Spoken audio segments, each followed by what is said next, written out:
Okay, what do we got here? I'm on.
What's the difference? If you do it online to register to vote, it asks you for more information. For example, not just the driver's license number or the state ID number. It also asks for the issue date of the plate that you're using.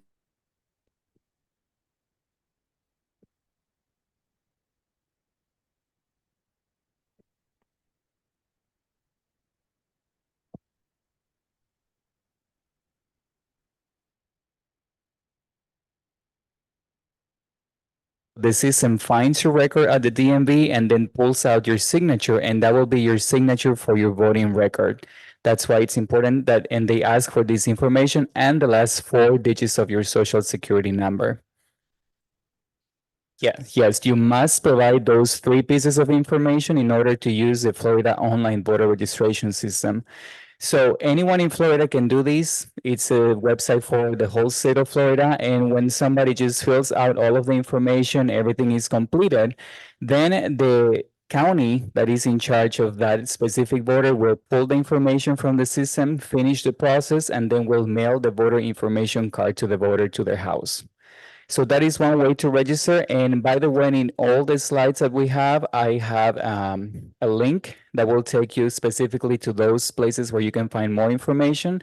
So the link on the right there, you click on it and it will take you to the online voter registration system. So the other form we had to register to vote is, let me just check here because this is not working.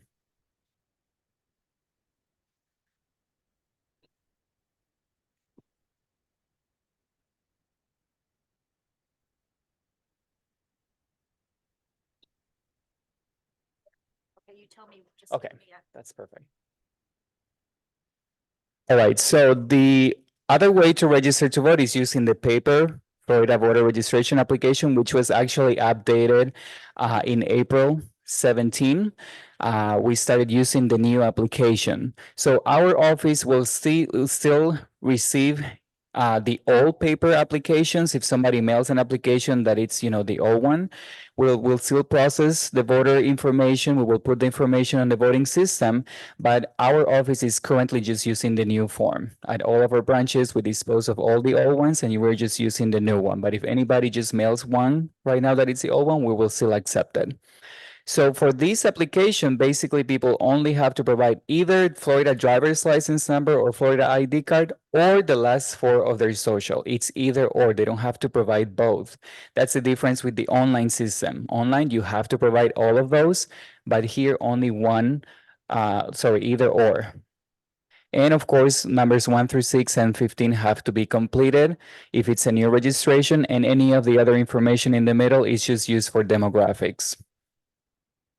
The deadline to register to vote in the state of Florida, it's 29 days before an election. So if we have somebody that moves from another state to Lee County to Florida, the deadline for them to be registered to vote, it's 29 days. If somebody registers the 28th day before an election for the first time, they will be registering the system, but they will not be able to vote in that specific election that it's coming up, and they will be enrolled for the following election. That's importance of, spreading the information that they have to register 29 days. Some states have same day registration. We don't do that. Why? Because when somebody registers, we have to do all the backup and background information of that voter, make sure that's their name, that's their address, that's their ID number, everything complies with the law, everything is true, and then they become an active voter. That's why we need all those days also to prepare the rolls for each precinct, all the information updated for that specific election, and that's why we require that amount of time to make sure that we get everything ready for early voting and election day, and of course our absentee voters. Election dates and deadlines. You can find all this information on our website. So we have the August 20th primary election, and the deadline to register 29 days before is July 22nd. The deadline to request a ballot by mail, August 8th, and the early voting process will start August 10th through August 17th from 10 in the morning until 6 p.m. And for the November 5th general election, the deadline to register is October 7th. October 24th, the deadline to request a ballot by mail, and October 21st to November 2nd, it's the early voting period. Same time, 10 a.m. to 6 p.m. Now, this is very important, and I know that you try to educate our voters about closed primaries, and we do as much as we can to make sure people know the difference between open primary states and closed primary states. Florida, it's a closed primary state, and people have to be registered with the party of the candidate that they want to support 29 days before a primary election. Same deadline for registration, new registration, same deadline for party affiliation changes.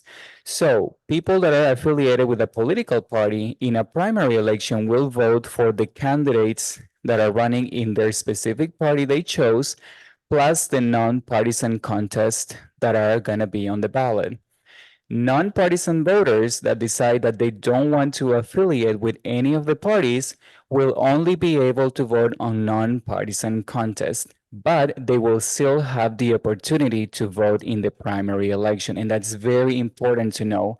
We had recently the presidential preference primary that was only for Republicans. Many people have been misinformed that, primaries are only for Republicans, for example. They have heard that it's not true. Primary elections, when there is a partisan contest, it's only for Democrats and Republicans, for example, but they will only vote for those candidates, and the nonpartisan contest. And nonpartisan voters will also have a choice to vote if there is any nonpartisan contest on the ballot. That it's really important to let people know so they don't miss the opportunity to vote in a primary election. The 3 ways to vote. Vote by mail. It's the most convenient way. We actually are spreading the voice right now about vote by mail because since the law changed and now people are only signed up to vote by mail for one general election cycle, all the people that voted in the 2022 general election, right after that election, their vote by mail request expired. So they have to renew their vote by mail request for this year, for the primary and the general election. Before, people used to sign up to vote by mail and it was good for 4 years. 2 consecutive general election cycles. Now it's only for 1 general election cycle. So after this election in November, basically people will have to enroll again to vote by mail if they want to keep doing it for the next 2 years. So every 2 years, people will have to update their vote by mail request. It saves you time, return postage is paid, and it's an insurance policy. If for some reason you cannot do early voting, you cannot go to your precinct on election day, you always have your vote by mail envelope at home. That's what I did in 2022. We were very busy. I didn't have time to vote early, which is what I always do. So I had my envelope. On election day, basically, I filled out my ballot, signed the envelope, and put it in the box that we have at the election center, and I voted. So it really saved me, and that was a great example for me to find out that what it means that this is an insurance policy for voters. You never know what's going to happen if you get sick, if you don't have transportation on election day. So if you have your vote by mail ballot envelope, that's always good. Early vote, you have 1 or 2 weeks before election day to choose any of the 12 locations that we have in Lee County, and you can vote at any of these 12 locations. The important thing is that you bring an ID so you can vote in person. And it's from 10 in the morning until 6 p.m., including weekends, which is very convenient for people that work on weekdays. Election day, you must vote in your assigned precinct only. And I will talk about how you know where your precinct is in a few slides. Vote by mail. Anyone can request a vote by mail ballot. They can do it either over the phone. They can just call us. We're going to ask a couple of questions about your voter record, and then we're going to send you up to vote by mail. The only important thing to mention here is that if you're going to request your ballot to be mailed to another address that it's not on your voter record, you have to do it in paper. That is mandatory in Florida. You have to request it in paper if you want your ballot to be sent to another address that it's not on your file, which is your home address. For example, if you're going to be traveling to another state for the general election, you know for sure you're going to spend 2 months in Massachusetts, for example, and you're not going to be here. You can request to get your ballot by mail in Massachusetts, but you have to do it in paper and you have to send it to us. There's more information always on our website on the Vote by Mail tab. And an immediate family member can request a vote by mail ballot for another family member. And you have all the people that are included in the immediate family category right there. So they can actually fill out the paper at our events in the community. They can request it for themselves and fill out a new form for a family member. So that's an option that you can do on paper and also on the phone. You can call us and we're going to ask information about you as a voter and also your family member information, and we can sign them up to vote by mail over the phone as well. The 12th day before election day, it's a deadline to request a ballot by mail because we need time for the postal service to deliver your ballot for you to have time to fill it out and mail it back to us. So it makes it on time by 7 p.m. on election day. That's why it changed from 10 to 12 days in the last year. That's also another change in the law. Vote by mails can be returned by mail. Postage is paid, and you can hand deliver your ballot at any of our branch offices at any early voting location during early voting dates and times, or on election day only at our branch offices until 7 p.m. We have to receive all those envelopes by 7 p.m. Any envelope we receive after 7 p.m. will not count for that election. That is a new statewide vote by mail form request that was just updated in April. You can find it on our website or the Division of Elections website as well. And it's almost the same information requested in the previous one, it's just a different layout. Early voting for this year, you have the elections there, the primary and the general election, the dates that I had mentioned before, and the time, 10 to 6 daily, including weekends. And this information is also available on our website. The 12 early voting locations that people can go to during early voting. One change was our new Lehigh branch office that we used to have the recreation center in Lehigh as an early voting site, but now since we have our brand new Lehigh branch, that is our new early voting location, which is very convenient for us and also for people that need to update any information on their voter record. We have the branch right there, so they can do it also, or somebody that wants to register to vote. How do you find your precinct? This is very important. Some people are like, I don't know where I have to go on election day, where there are several ways that you can find this information. One of them is your voter information card. We just mailed new voter information cards after redistricting, so everybody got a new voter information card. And basically, it will be on the bottom left, you have the address of your precinct, and on the right side, you have the number of the precinct. Precinct 101, for example, you have the address on the left. And before every election, we make sure that we have signs close to the precinct that indicate people where their precinct is, so they can actually just follow the signs until they get to their precinct on election day. That is one way that people can find out their precinct, and another way is calling our office. If they don't find their voting information card, they can just call our phone number 239-533-8683. And we're gonna ask them a couple of questions to make sure that's the voter requesting that information, and then we will tell them where their precinct is, and then we can actually mail them a new voter card if they need one. Or you can do it individually on our website. You go to Lead@Vote. There's going to be a tab and you just click where do I vote?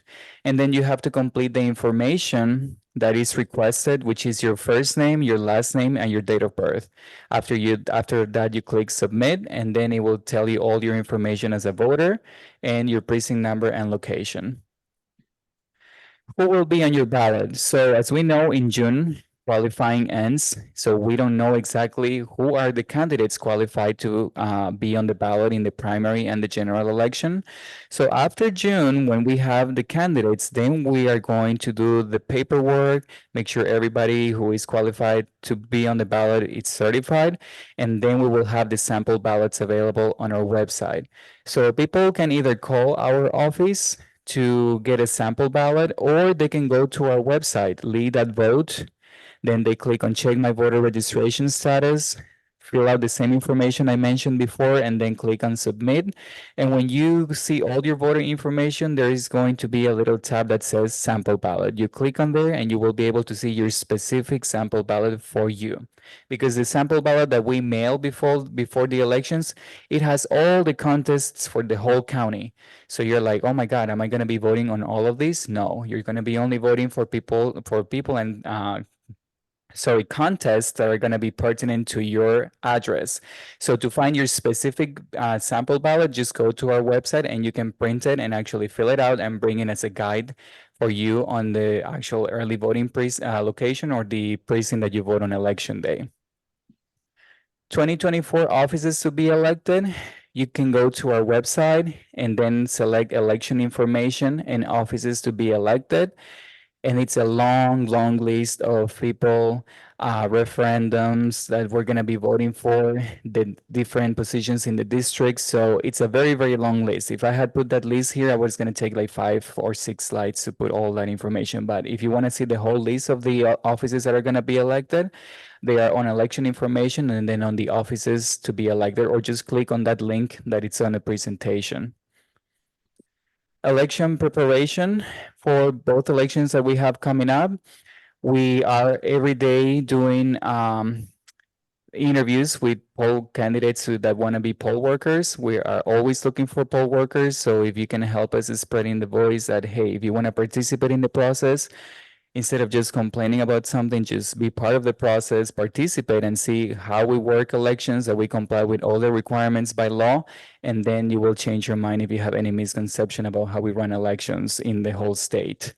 Then we code the election after qualifying ends. We test all the equipment. We have the logic and accuracy test that it's open to the public, that they can just go when it's announced in our website. And after that, we have all the early voting and election day precinct cards supplied with all the necessary items, and actually we're already working on it. We train over 2,000 poll workers for countywide election. It's a lot of people that we have to train at the election center. And then we have procedures to schedule different notices for the voters, advertising the notice of election, developing a production schedule for printing of ballots, mailing overseas and domestic ballots to voters, which is 45 to overseas, and 33 days. That's a deadline that we have to mail the ballots, the vote by mail ballots to all the people in Lee County, for example. Election day procedures, primary and general election. So we have a lot of things that happen on election day. I'm just going to mention the most important points here. So poll workers have to report to the precinct at 5:30 in the morning. That's very early. It's still dark. So we ask them to take their time to drive safely to get to their precinct. They can do a drive around before when they are assigned to the precinct to know where they are going that morning, so they are not lost, and they report at 6 in the morning. Polls are open at 7 a.m., but before 7 a.m., members of the public, anyone is welcome to any of the precincts to see the opening procedures, how we prepare, how we set up the precinct, how we turn on the machines. Anyone is welcome to observe basically how we set up the precinct. After 7 a.m., we start getting voters in and we start checking them in and having them vote. They need to bring an ID to vote in person. That's very important. Florida requires an ID with a valid photo ID and signature to vote in person. Then poll watchers also, when they show up at any of the precinct, they have to present the badge that it's given by the supervisor of elections, and that's the only way to get in the polling room. Then we close the polls at 7 p.m. and all the voters in line until 7 p.m. are going to be allowed to vote because they were in line before 7 p.m. In the 2022 election, because of the hurricane, we had long lines because many people decided to wait until election day, and we only had 12 sites to vote. The same early voting sites were available on election day. Basically, we ran every single day since early voting started, and we had lines like 200, 250 people at 7 p.m. We waited, and I think the latest we closed, the latest site was at 10 p.m., I believe, but we were running the process really fast because we were using the express vote, which I have a slide for the express vote in a couple of minutes. These are the forms of IDs that are required by Florida if you want to vote in person. As long as you have one of these IDs and has your picture and signature, you're good to go. Most people use a driver's license or the Florida ID card, but if they don't have any of those or they are expired, they can bring any of the other IDs, passport, credit or debit card with their signature and picture on it. You have different options. And still, if you don't have an ID, if it's expired, you have the option to vote a provisional ballot, and I'm going to talk about it in a couple of minutes. Poll worker requirements, there is a QR code that will take you directly to the poll worker application. So people apply online, then they receive a call from our members of the poll worker department to set up an orientation. And in that orientation, they are explained what are their duties, the different positions we have, and then they get their date for training, and then they become official poll workers. So those are the requirements. It's a long day, 5:30 in the morning until let's say 7:30 or 8 p.m. And we love our poll workers because I've been a poll worker too in a couple of elections, and I went through that. So I was like, oh my God, I really appreciate what poll workers do because it's a long, long day. You don't have to do just the training, but work those 12 or 13 long hours on one day. So we really love our poll workers. Poll watchers. Poll watchers have to apply for this position with the party or the candidate that they want to represent during an election. The party has to submit a form with their names, other information to the Division of Elections, to our office, and then they become official poll watchers. And there are several things that they have to comply with at the precinct.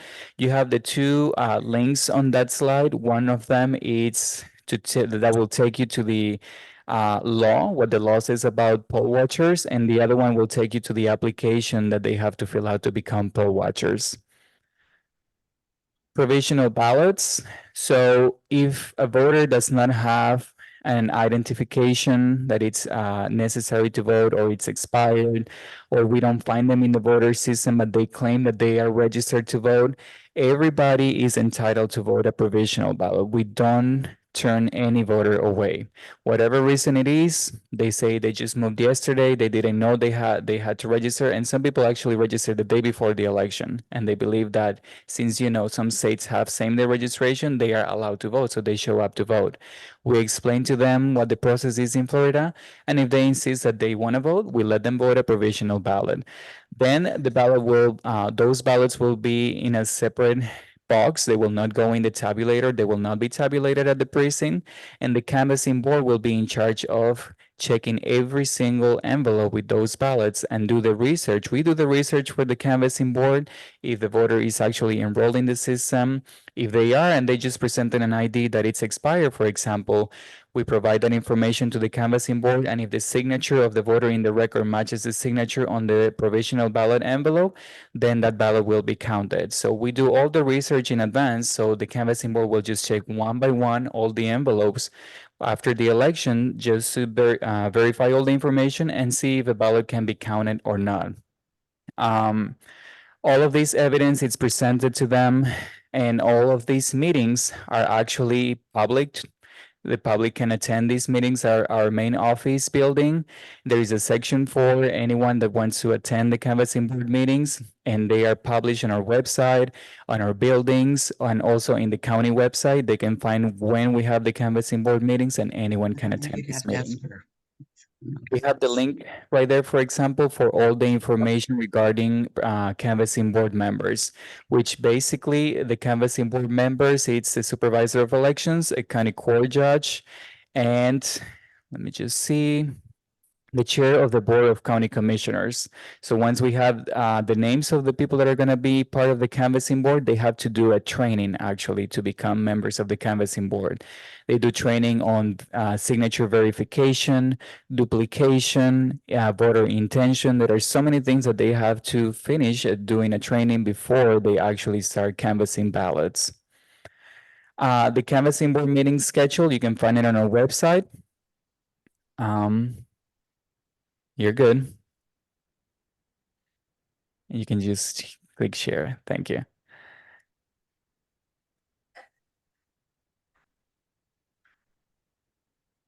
Yes. Okay, now try share.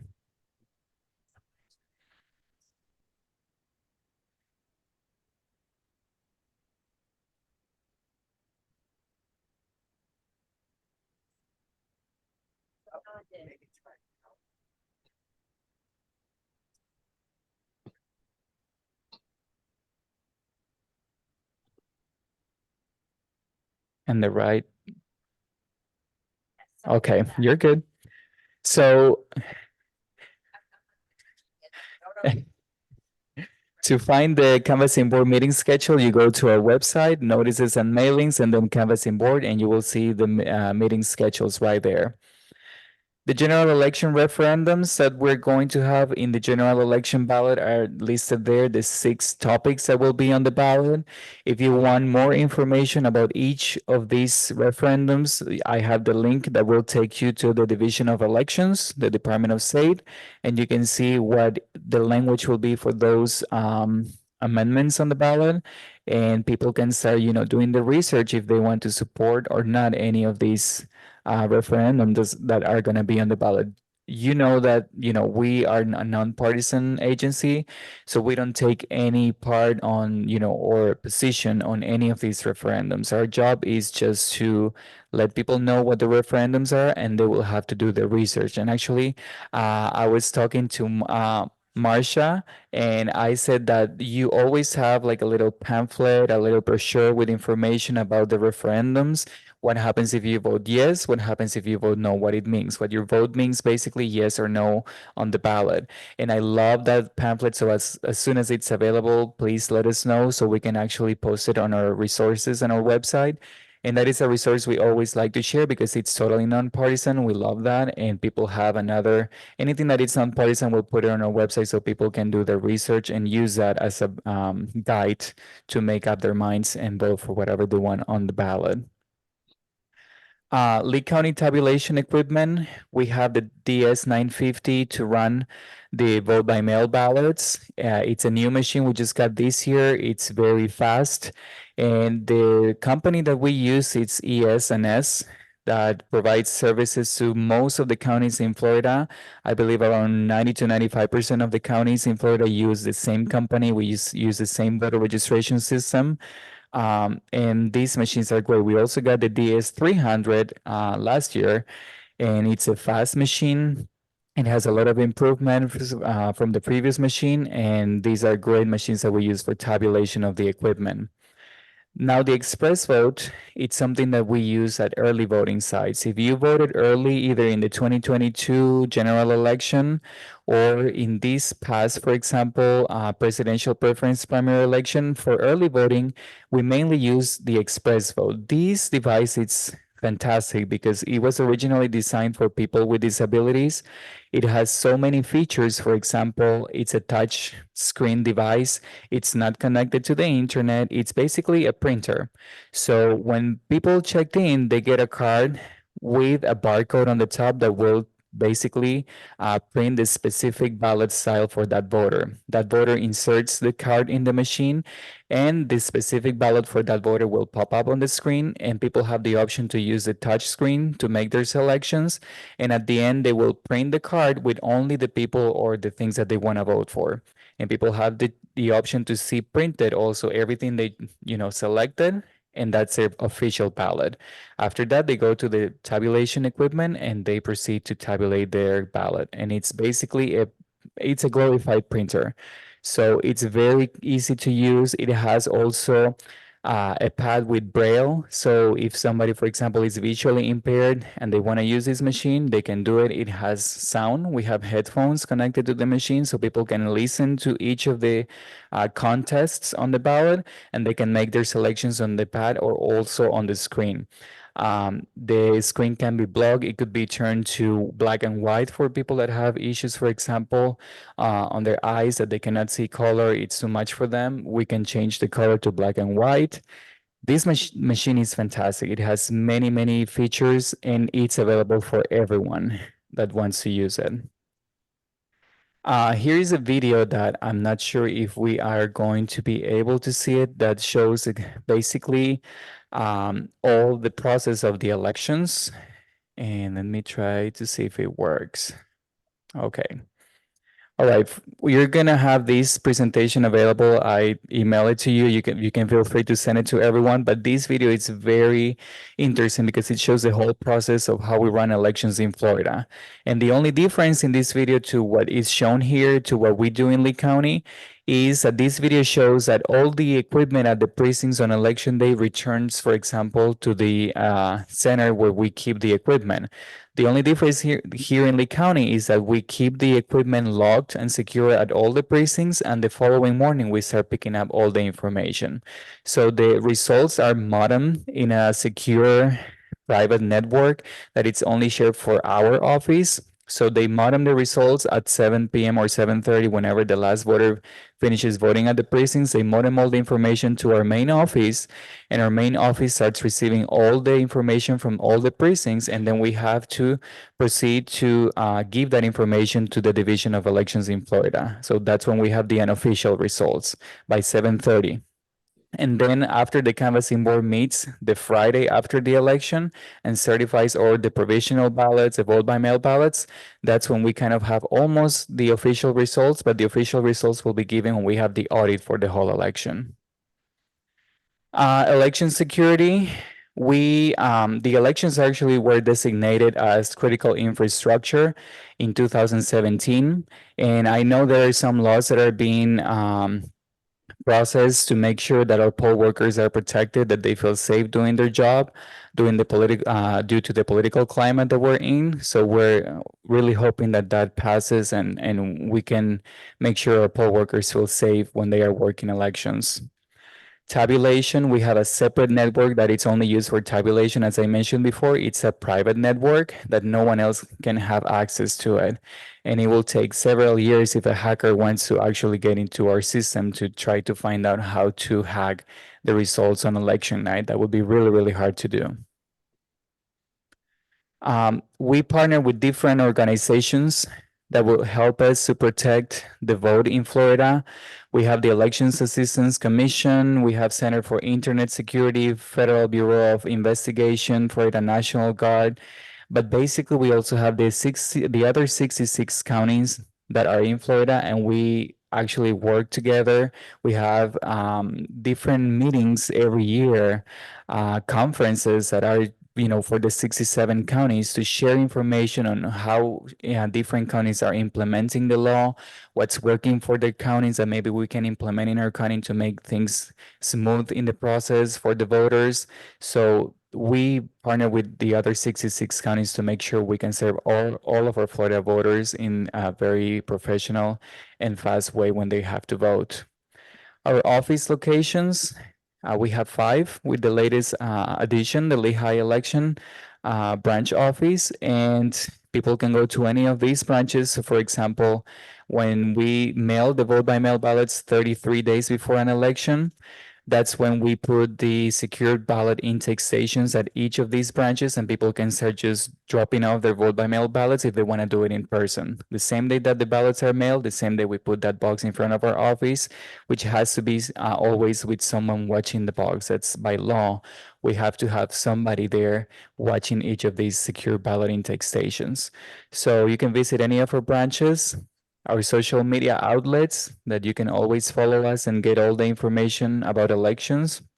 And you have the general email that you can send any question. When you send an email to election@lee.vote, then they basically forward that email to the specific department that is in charge of the question or the information that you are requesting to our office. We have the PO box right there, our phone number, and our website. And I believe I covered all of the information that was requested, and now I'm ready for questions. Yes.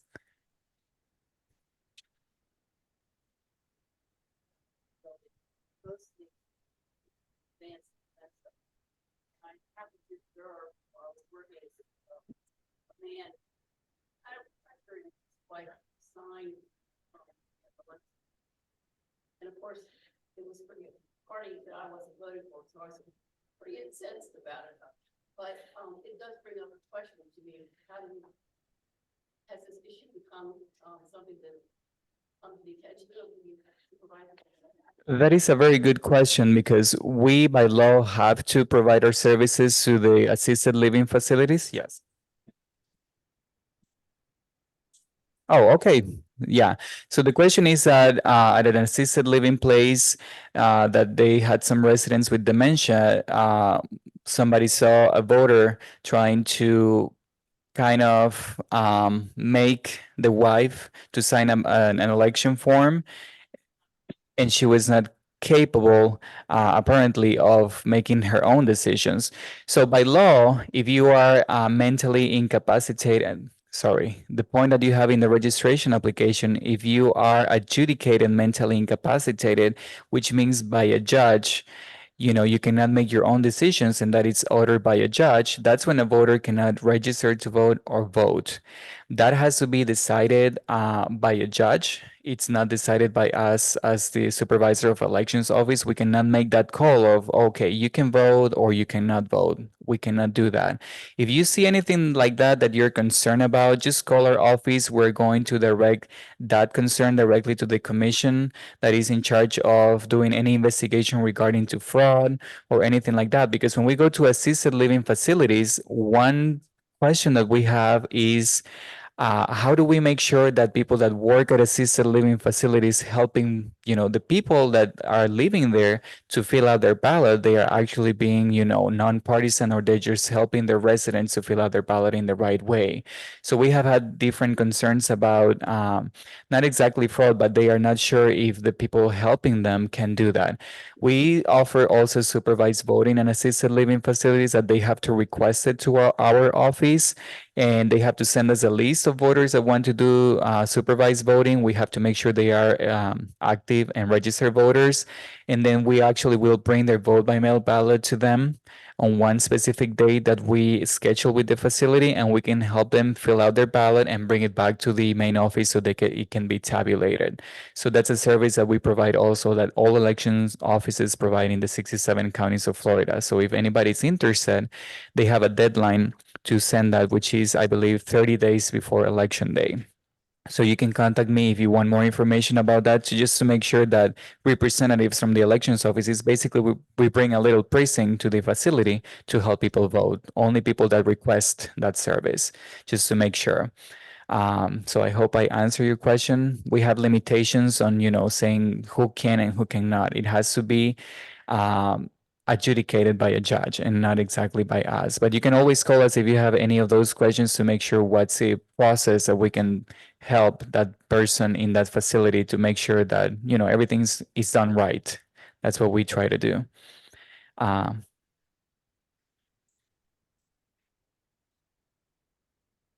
Say there's fraud in voting, there's a lot of misinformation and disinformation. Lead Not Vote have a short video or something on an election so that I can send them their, like, all the, not everything presented, but a short synopsis. Yes. Yes. Yes, we have videos on the vote by mail process, for example, how the whole process works. We have videos on the infrastructure, the security measures that we have in our offices. I can send you the links to those specific videos so you can share that with the community and they can see the whole process. Yep, you can go to our website, check the different tabs, election information or voter resources, and you will be taken there. But I can personally send you an email with all the links that we have available. So you can just forward that to anyone that wants to see those videos and make sure that the best way that I say to, try to fight those misconceptions is to invite people to become poll workers. When you are a poll worker, you see the whole process. You are there from 5:30 in the morning before opening. You have to do a training before you actually go to your precinct on the position that you're going to work. And you're there the whole day seeing the whole process. To commit fraud in a precinct, it will take like 80 or 90% of the people working at a precinct to be all connected to commit fraud. So that is almost impossible to do because we have so many checks and balances in the process of voting at early voting or election day or even the vote by mail department that it's impossible to commit fraud because you will need to have many people connected with the same purpose. And that's something that it's almost impossible because it's visible to everybody in the precinct. And that was the question about voter fraud, by the way, that I just answered. Yes, I have two questions. One for Chad and myself. If you're at another address in the summer and a vote by mail, you forward it. Yes, you can request it. in paper. If you're, in another state, in another county, we have, for example, our college students that they go to Tampa and they would just want their ballot to be mailed there. They can request it. You can only request it though for specific elections. You cannot request it for all elections because that would be basically you don't live in the Lee County area. So for specific elections only, yes, you can. You can request your ballot by mail and will be mailed to your address on your record. But if you want it for a specific election at a specific location that is not your home address, you have to submit a different request. But you can do both. You can always receive all your vote by mail ballots in your house, but a specific one will have to do done in paper. Yes, it's the same form. Or you can do it over the phone to get more information about it, and we will walk you through where you have to go on our website, and then you print the form and you just mail it. Or we have an email address that people can send some information and request it via email as well. Second question. What are the voter purge guidelines? What are the voter purge guidelines? I will have to get more information about that, and I will get back to you.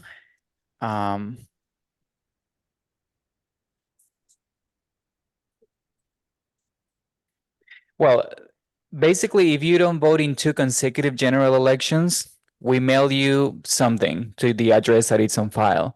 You have the option to either call our office and just reply, hey, I receive a notification from your office saying this, and yes, I'm still alive, I'm still here living in this address. And that's basically why we do this, the purge process, because some people either move to another state, they passed away, and there are filters that we have for the Department of State to let us know if somebody passed away so we can remove them out of the rolls. But sometimes if that doesn't happen, we need to learn from a family member or somebody that a relative, for example, passed away so we can remove them. And we ask for paperwork to just confirm that it's true and that it's real information.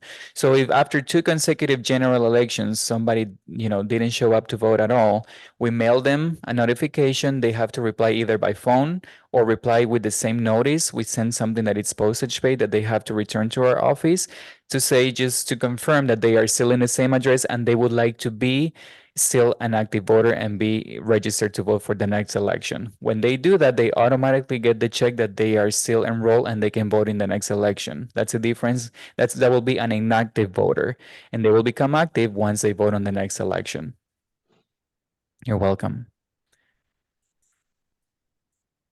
And Social Security number in Illinois was reciprocal to Florida. And I was an election judge in both states.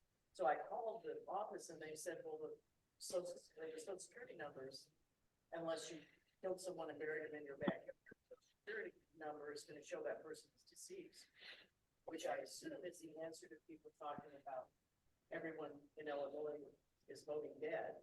Mhm. Is that true with the office, the social numbers? Actually, here in Florida, when somebody passes away, that information, for example, from the place that does the whole process for the funeral, the cremation, and everything, they send the information to the Department of State. When the Department of State receives this information, they send that information of the deceased person's name to all the agencies that are pertinent, Social Security, elections offices, and that's when we receive the information to remove that person from the voter rolls because they are deceased. So if that doesn't happen for whatever reason, the paperwork didn't go through, we didn't receive a notification, we always have sometimes family members checking the information on the website for the voter or just calling our office and saying, hey, I have a family member who passed away like 5 months ago, and I just want to make sure that that person is no longer in your system. So we're going to filter, we have a way to filter that information and actually tell the person if the person was removed from the voting registration rolls. But that's the process here in Florida, how it works for us to find out who should not be in the voting system anymore. Yes.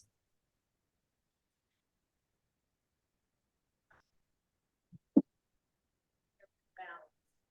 understand that's not done. Yes, it's not done in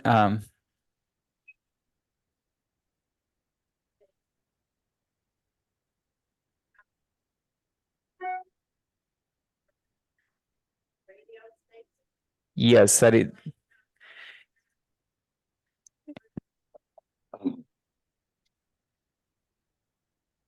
Yes. So regarding the first point about the postage of vote by mail ballots, yes, we are one of the few counties that provides postage and that it's paid by our office for people to return their vote by mail ballot. And the second point about reaching out, doing public service announcements, yes, we do. Before each election, we contact radio agencies. For the 2022 general election, we also had ads on TV, telling people we only have these 12 locations that you can go to vote because of the hurricane, some things like that. So we do it in Spanish and also in English radio stations, for example. We have it on our website. My department, as outreach department in our office, we also go to high schools, for example. We invite all the high schools for a high school voter registration challenge. And we just started doing also the same challenge with the charter high schools. So we used to do it just with the 15 high schools in the county. Now we do it with the other 10 charter high schools. So we go to the high schools, we do either presentations in the classroom, auditoriums. We show them like the main information because with young people, we get their attention for a few minutes. They don't want to know about elections, and we have all been there. Only a few of them are really interested about voting, eager to vote, but most of them are like, okay, this doesn't affect me, so I don't care. But we are there to give them the information. We are there to pre-register them to vote because you can be pre-registered, sorry, in Florida when you are 16 or 17 years old. So you basically fill out the registration application. We put your information in the system, but it's going to be private on hold only. We can see it at the elections office because they are minors. And when they turn 18, basically we check a box that it's screened in the system automatically, and they are mailed their voter information card to their house, which will tell them the information they need to know where to vote on election day. And they just show up and vote, or they request their ballot by mail after they turn 18. So we tell them only if you moved or if you want to have a vote by mail sent to your college dorm that you're going to be in another county, another state, just let us know and we're going to work with that. But we can pre-register them to vote as well. Yes, I have one in the back first. Do you have a question? Yeah.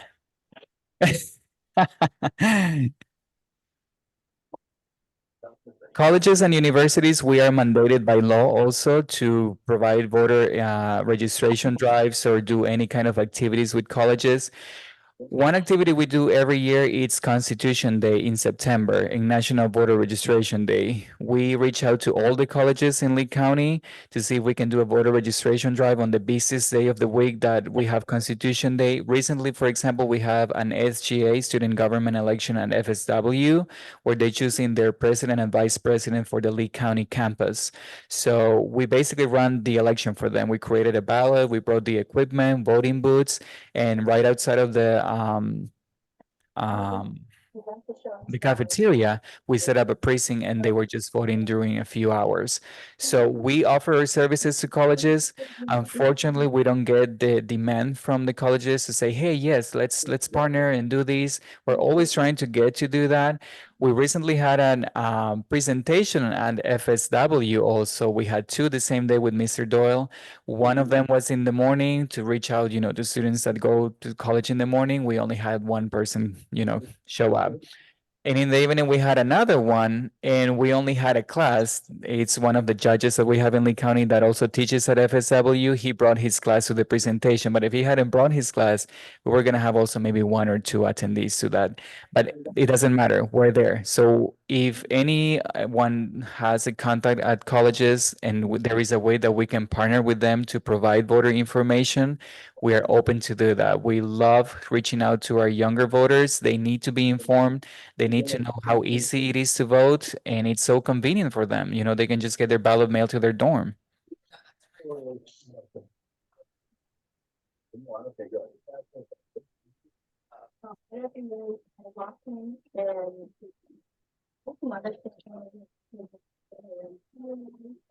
Absolutely, I would appreciate that. Do you have a question?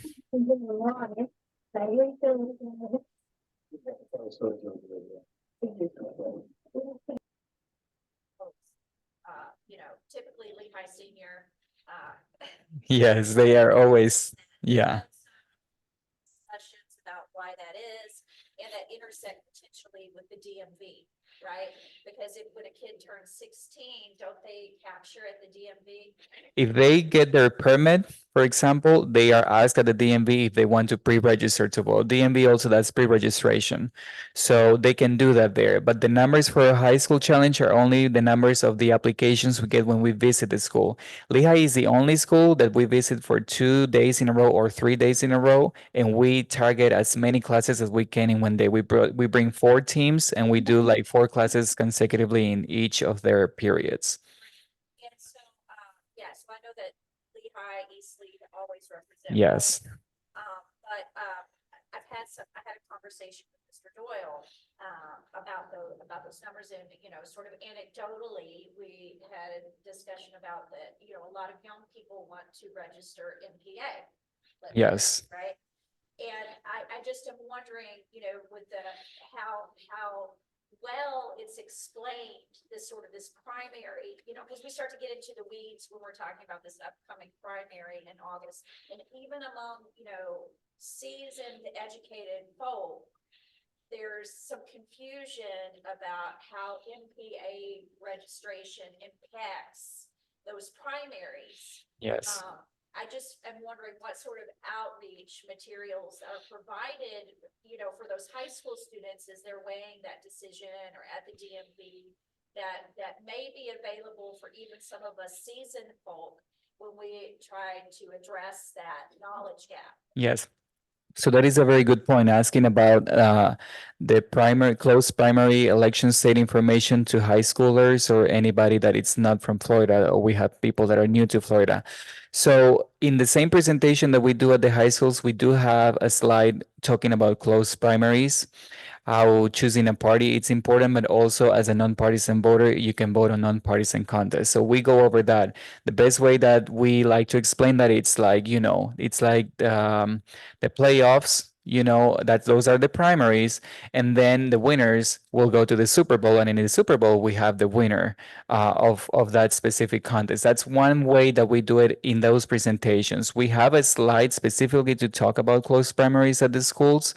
And as I mentioned before, we have information available on our website. We have notices that are mailed to voters before a primary election, just to remind them how Florida works with the primaries, that they can register, and the deadline to register with a party for this upcoming primary election is this.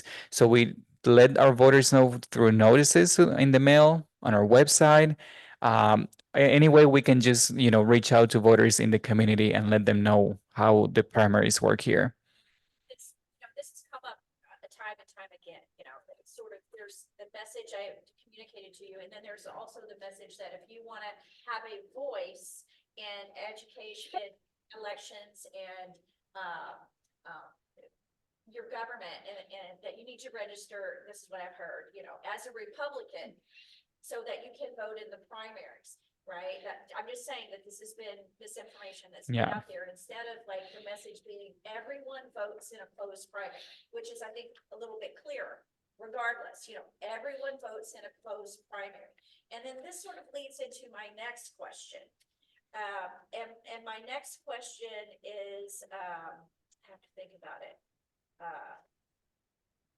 How long does a person have to be with a party to become a candidate, right? Because if we're telling everybody to get your voice, you got to register regardless of what your affiliation or belief is. Do you happen to know that? I've heard a year, if you were going to run for office, let's say, that you would have to belong to that party for a year. Do you have I don't have the exact information on it. I will find that information out. How long do you have to be registered with a party to become a candidate? Okay.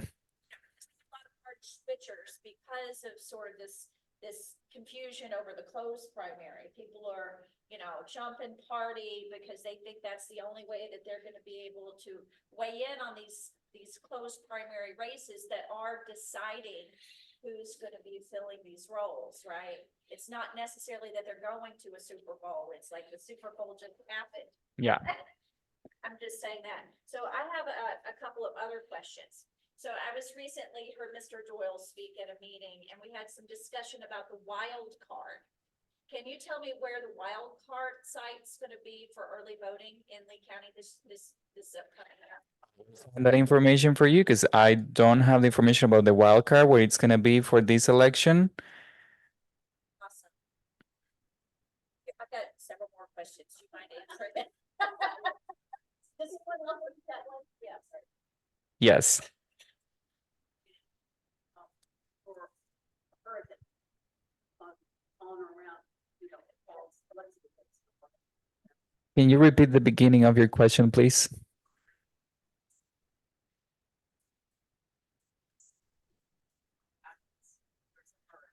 Yes, actually, we have a special program. Each county has this program on how would what would we do in case of a hurricane? We have a specific process on what to do. The agencies we have to contact. First thing we have to do is we have to see how many precincts are still able to have our teams work for the upcoming election.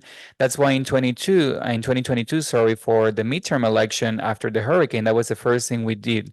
We checked, number one, how many precincts we're going to have. We have poll workers also that they call and say, hey, I cannot work. I'm working on things in my house, or I'm out of state, and they had to attend training. Actually, we had training waived for the general election because we had the primary election. Everybody had the training, and you have to do training for poll workers before each election. For the 3 elections this year, we need to have 3 training sessions for the poll workers because if anything changes in the law, they have to be updated with what they're going to do and what they're going to say to a voter when they come to the precinct.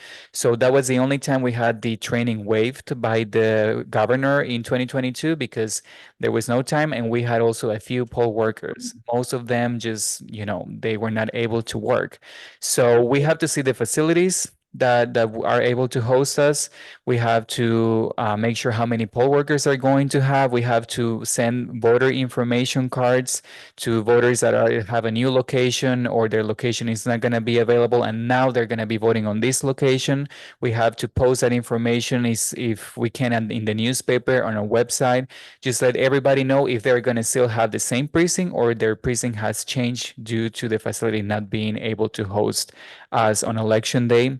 If the voting sites are available, all that information after a hurricane, we have a plan on what are the things we have to target and what are the priorities to make sure, because we need to have to run the elections. I've heard of elections in other counties that they had tents. They literally set up just tents outdoors and they became precincts to help people vote because the hurricanes happen just right before election day or right in the middle of an election. So no matter what happens, that's why we are critical infrastructure because elections have to happen no matter what. So we need to have a plan for that, and we do. Yes, I have another question right there.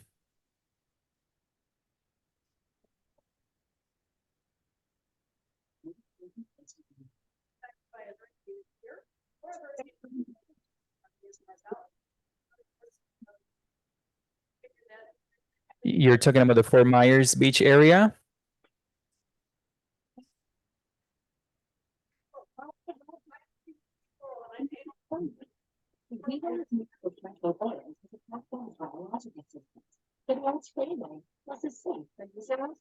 I will have to find out that information about the Fort Myers mail office being closed and all the mail going to Tampa first and then coming back.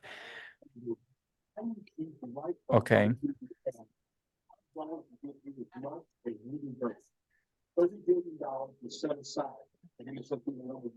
That's a really good question, and I will ask about the contingency plan that we have for that specific procedure.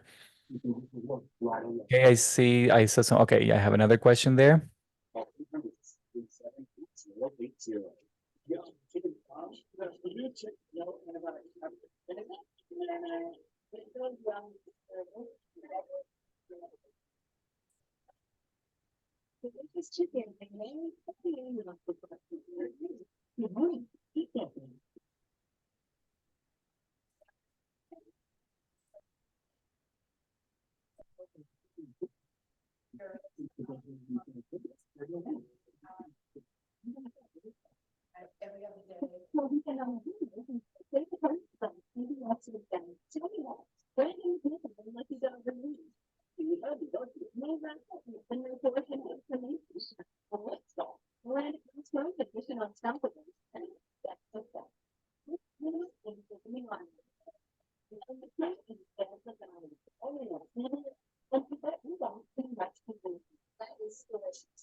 At the opportunities, the same.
Yes, I have been to the new Lehigh branch. 2022 general election was very special. Now, when you said that you had many voters at 10:05 and you had people that just left the place, that honestly, it's not our responsibility because we were advertising on TV, on radio, on Facebook, on our website, everywhere that we had the 12 locations open since the first day of early voting until election day. We didn't close, not because usually early voting finishes on Saturday and Sunday and Monday are only used to deliver equipment to all the precincts.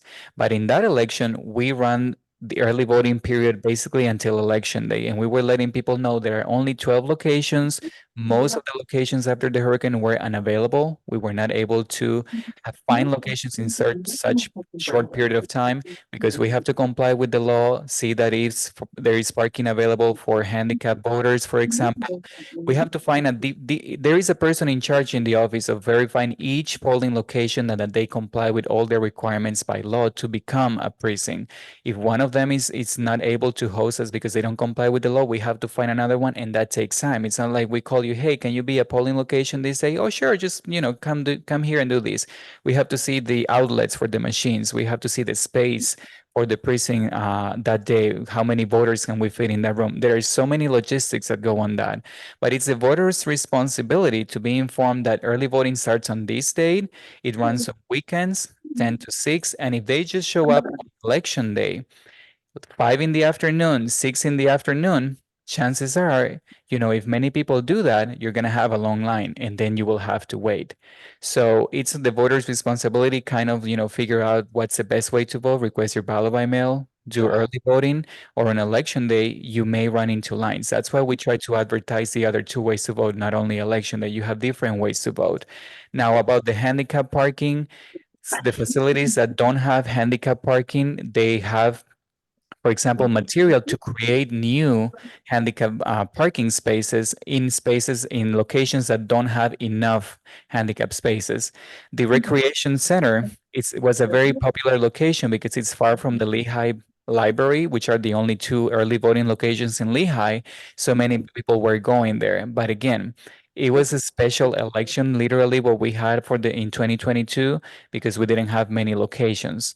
So if you run into something like that you see a problem, and I know you have the 150 feet rule that you cannot, approach if you're volunteering or you work for a candidate or a party, you can always call our office. We're going to communicate with the poll workers at that locations and say, hey, we received a call from a voter informing us of this problem. What are you doing? Do you need us to send people to just make sure that this happens? So if you can talk to the poll workers at that location, just call our main office number, and then we will find a way to help the voters at that location and see how we can work it out. Any other questions? Yes.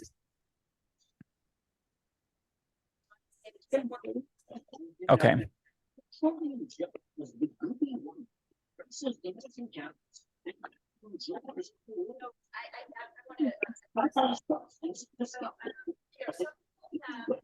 the January 6th election, if we were to reconsider price distinctions, et cetera. Some people have expressed fear. And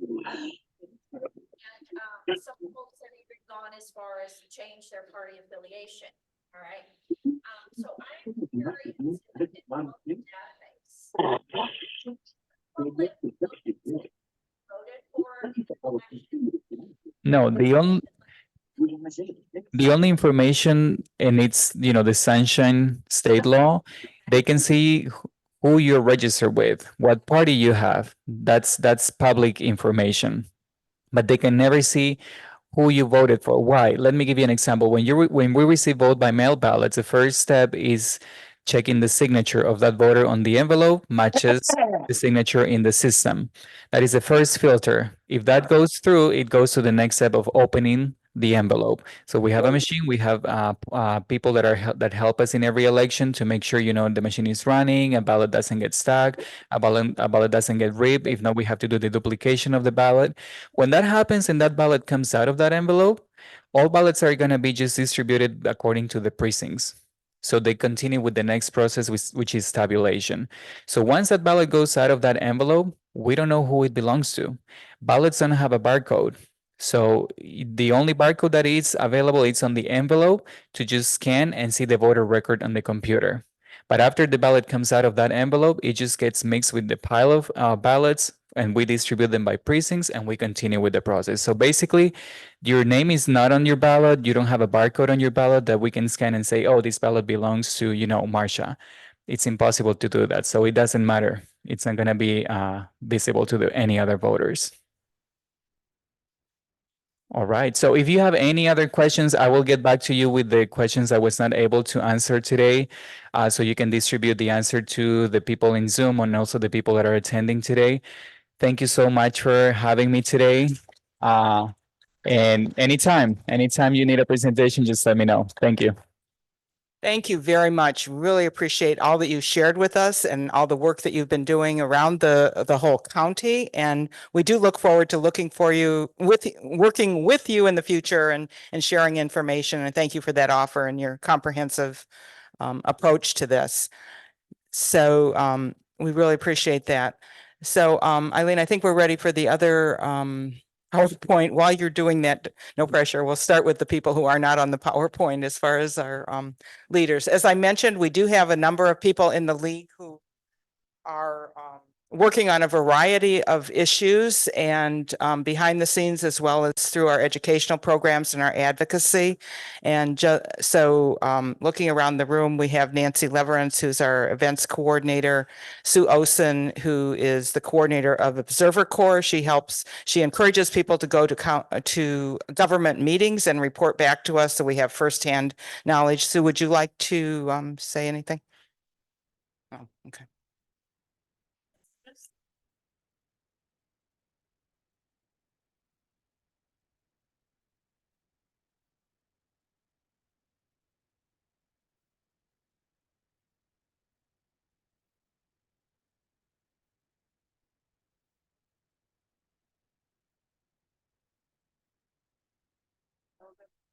I think the easiest thing you do have an email. If you just contact the league email, which is LWVLee@lwvlee.org. Or you can, I'll just give you my phone number as well. Do you want to give yours? I'll just give mine. My number is 239-560-7654. You can text or call me on that. We do have other ways to contact us, but those can be the most efficient perhaps at this time. Thank you. And thank you for all your coordination of that. Lana Cowell is affordable housing. And as Sue just mentioned, they've been watching what's happened with the over $1 billion of HUD money coming in for disaster relief and advocating for affordable housing. Do you have anything else that you want to add?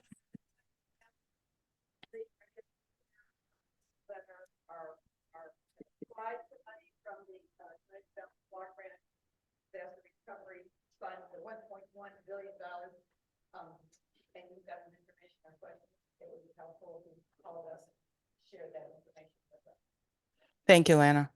A lot of work has been going into that. And let's see, Betsy is on Zoom. I'll just say she's our Director for Education. The League does have a number of publications that the state has done related to education, and they are on our website, which is LWVLee.org. And there are PDFs of those. We have some of the ones about the Amendment 1, which is partisan school board elections. They also include a checklist for what you should look for in candidates, banned books, and school choice. So those are some of the resources we have from the state and important education issues. Lorna Washington is not here. She's our Director for Health. Jacqueline is Economic and Social Justice. Do you have anything you wanted to add? We're just, my voice is like Carrie's. But good morning, everyone. We are working desperately to ensure that with regards to social justice, and we stay connected with that, with all of the entities that affect social justice. I'm also on the housing, as Lana indicated, and believe it or not, that is very closely integrated, social justice in housing. So, we're looking for anyone who has that passion to ensure, as regards to the League of Women Voters, everyone deserves a place where they can live, feel free, and also feel like that they're safe and have a house or roof over their heads. So, we're committed to this, but we're also looking for anyone, friends, family, that would be willing to work with us, because we also know that it takes a village.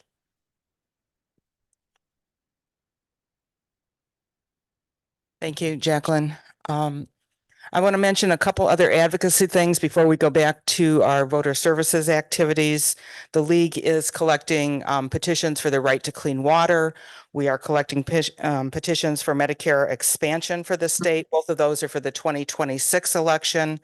We're also advocating for against Amendment 1, which is partisan school board elections, and we are advocating yes on Amendment 4 to ban government interference in abortion. So those are some of our advocacy things. Now, switching back to our nonpartisan voter services activities. I talked earlier about the importance of voting in the primary, and Juan reinforced this as well. There are nonpartisan elections that make a difference for this county, and we encourage you, whether you're with a party or whether you're in no party affiliation, please participate in the primary election, which is August 20th. Is that right? Okay. Okay, so your vote will determine who is elected. There are many offices that get elected in the primary, so they won't even go to, well, many may be an exaggeration. There are some offices that are elected in the primary, depending on how many candidates there are and what the situation is for the particular office. Each of them have a slightly different way of determining whether people are elected. Some may continue on to the general, but some candidates are elected in the primary, and then who goes on to the November 5th ballot is also determined in the primary. So all ballots, as we talked about, include candidates for nonpartisan races, the school board, Cape Coral, Fort Myers, and the judges. And ballots for voters with a party affiliation also will include their party candidates in addition to those nonpartisan races. Next slide. I don't remember what. Got it. Sorry. Okay.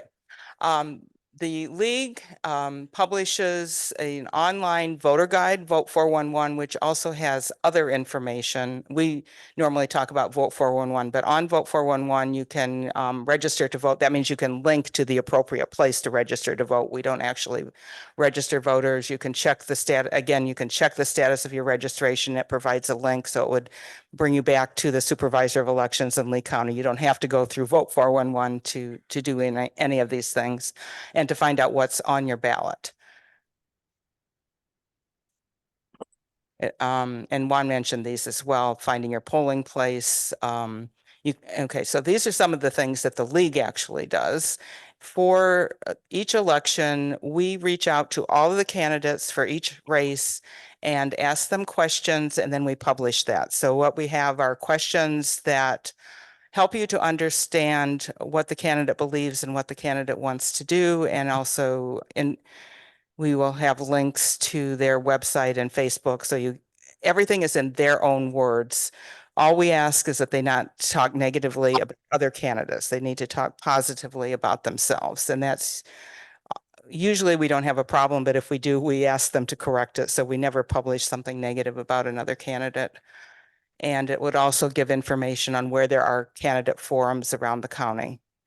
So after the candidates qualifying deadline, and some of the statewide candidates are already qualified, but after June 14th, we will determine which are contested races. Well, we won't determine, but we'll look at what are contested races, and then we will start scheduling our candidate forums with our goal of completing all the candidate forums before the vote by mail ballots go out, which gives us about a month to work this out. But our goal is that all of the voters have information that can help them to make informed choices.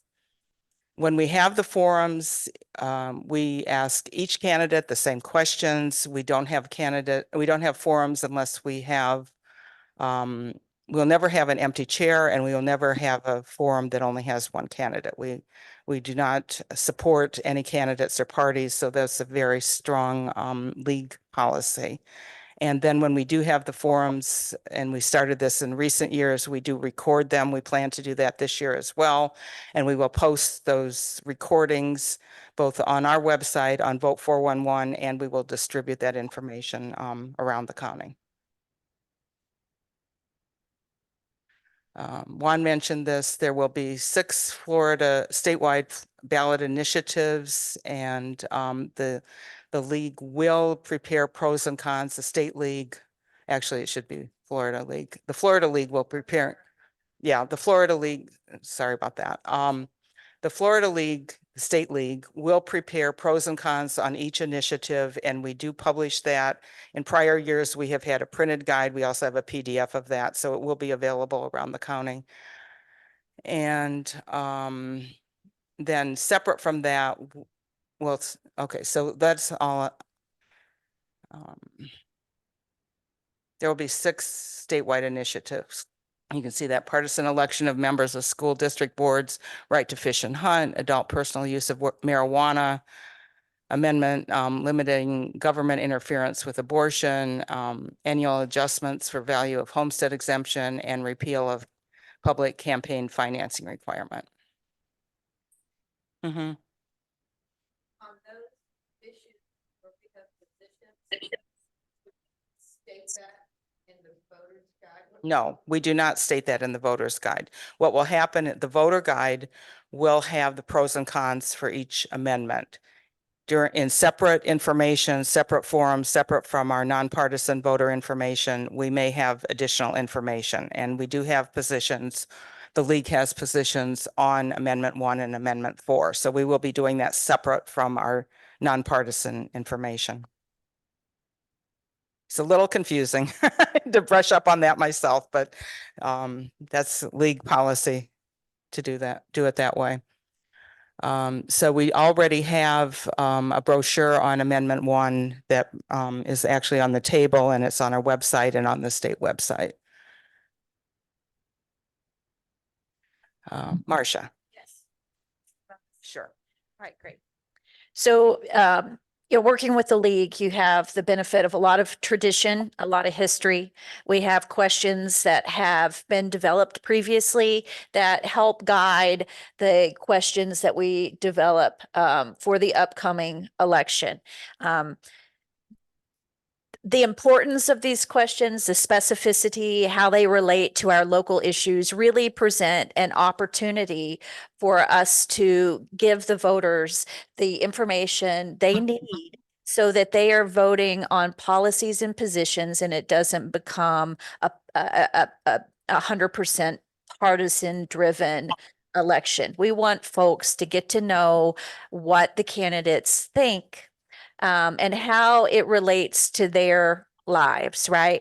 And so these questions can only be as good as we make them and as specific as we make them.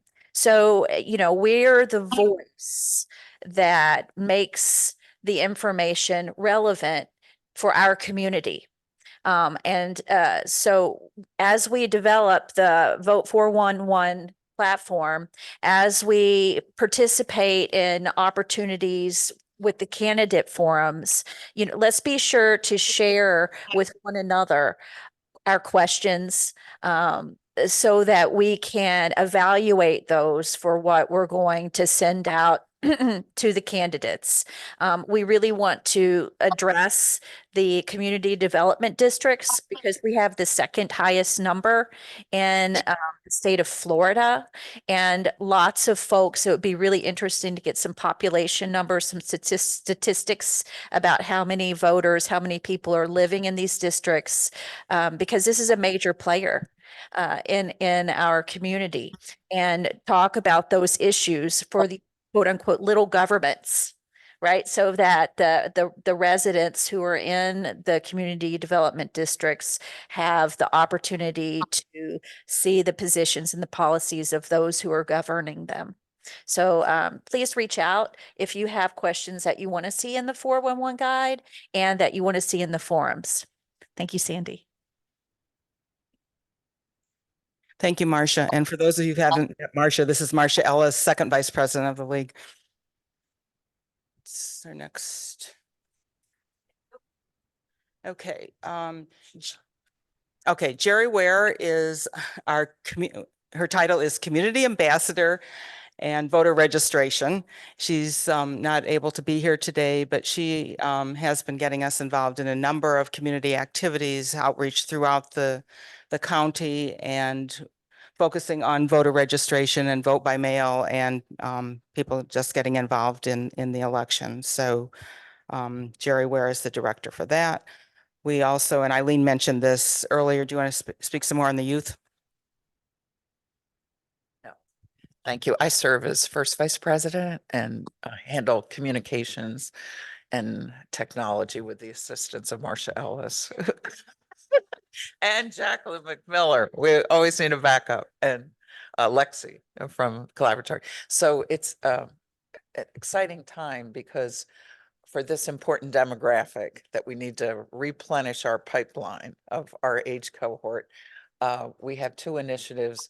One which targets the high school, community college, and vocational. And the second one is broader, 18 to 40. And so we really want to reach them through their different places, schools, organizations, or chambers of commerce, and go through the steps of registering, educating, informing, engaging, and then learning. So I look forward to it. And the whole role of presenting this is if you'd like to volunteer for any of these, we really would love it. Thank you. Yeah. Yes. Ideas and time. Nancy. Okay. I'm the event.